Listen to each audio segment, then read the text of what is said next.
Superior Tribunal de Justiça. E lá, do artigo 13 e seguintes, você tem o quê? A reclamação. É um instrumento processual para fazer valer decisões do STF ou do STJ. Então, a reclamação deve ser usada para fazer cumprir súmula vinculante, como o texto da própria Constituição assim determina. Em poucas palavras, descumprida uma súmula vinculante, cabe reclamação lá no Supremo Tribunal Federal. Então é importante, a reclamação é um instrumento processual para fazer valer decisões do Supremo Tribunal Federal, inclusive a edição de uma súmula vinculante. Vamos caminhar agora para a próxima pergunta? Vamos ver a próxima pergunta que trata do tema? Uma decisão só pode dar ensejo à criação de uma súmula vinculante? Veja que questão interessante. Uma decisão só? Não. São reiteradas decisões em matéria constitucional. Eu preciso de várias decisões, como assim estabelece o caput do artigo 103A da Constituição, que nós fizemos leitura para vocês. Fiz a leitura do artigo 103A no seu caput. Então eu preciso de reiteradas decisões em matéria constitucional. Várias decisões no mesmo sentido, indicando o quê? Que para evitar aquele tumulto processual, aquele excesso de processos, vamos editar uma súmula vinculante, para que evite aquele acúmulo indevido ou inadequado de vários processos sobre o mesmo tema. A súmula vinculante, como foi dito no primeiro bloco, tem a função de agilizar, facilitar o processo todo, como um todo, todos os processos, agilizar a justiça no nosso país. Então, súmula vinculante, eu tenho várias decisões no mesmo sentido. Quem vai criar é o Supremo Tribunal Federal por manifestação de dois terços dos seus membros, correspondendo a 8 ministros. Ok? Vamos ver a próxima questão? Existe súmula vinculante sobre o uso de algemas? Olha que questão importante, inteligente e atualíssima de prova. Sim, existe súmula vinculante com relação ao uso de algemas. Ao uso de algemas, existe súmula vinculante, é a súmula vinculante número 11. Vou pedir vênia, vou ler para os senhores.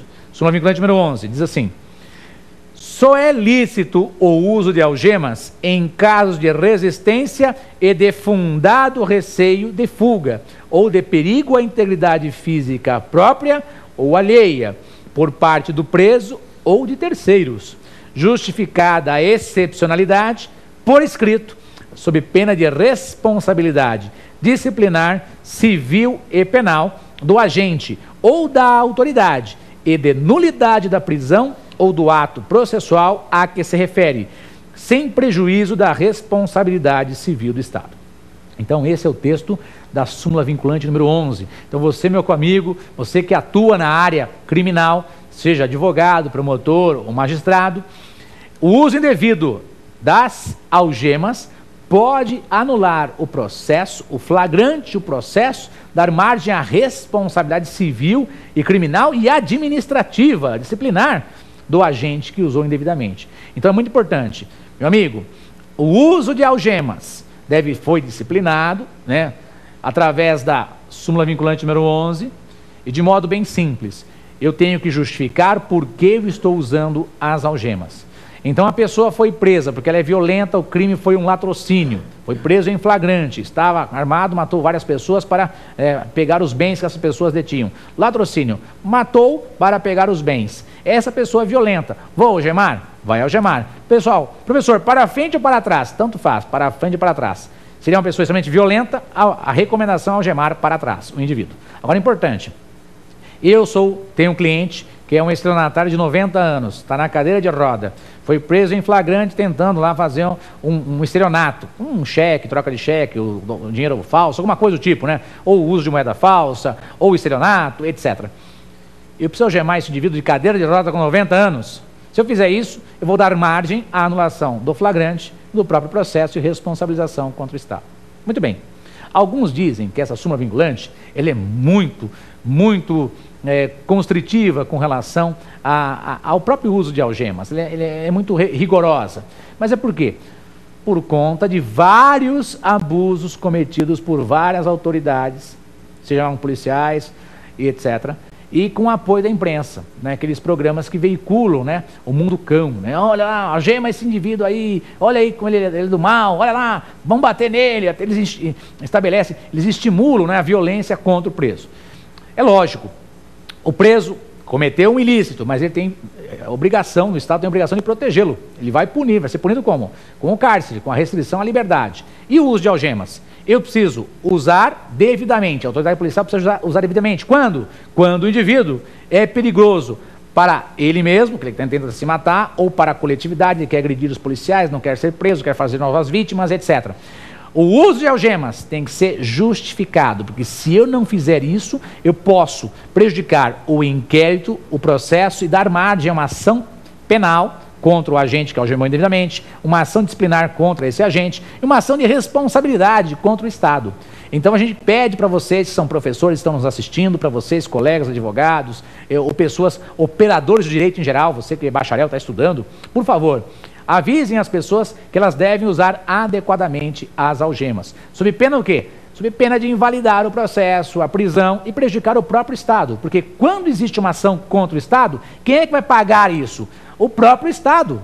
Porque o Estado vai ressarcir aquela pessoa. E da onde sai o dinheiro para o pagamento dessa pessoa? Do próprio Estado. Então, essa súmula vinculante ela é extremamente rigorosa com relação ao uso de algemas. Por quê? Colocar algemas em alguém só quando for estritamente necessário. Quem discordar, informamos durante o primeiro bloco, né? Existem mecanismos de revisão e até cancelamento da súmula, ou até adequação dessa súmula.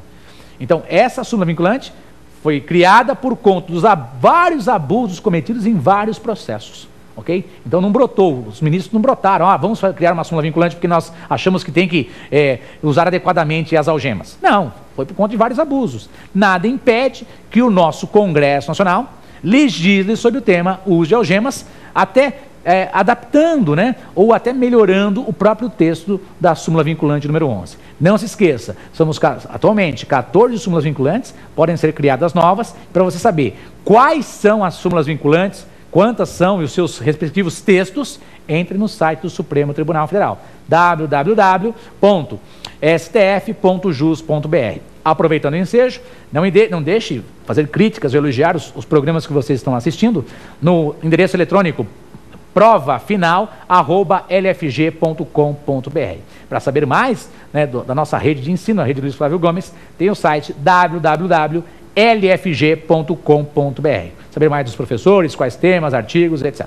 Ok? Encerramos esse segundo bloco e vamos para o terceiro bloco, é o X a questão. Vamos lá, caminhando para ver quais questões caíram na prova.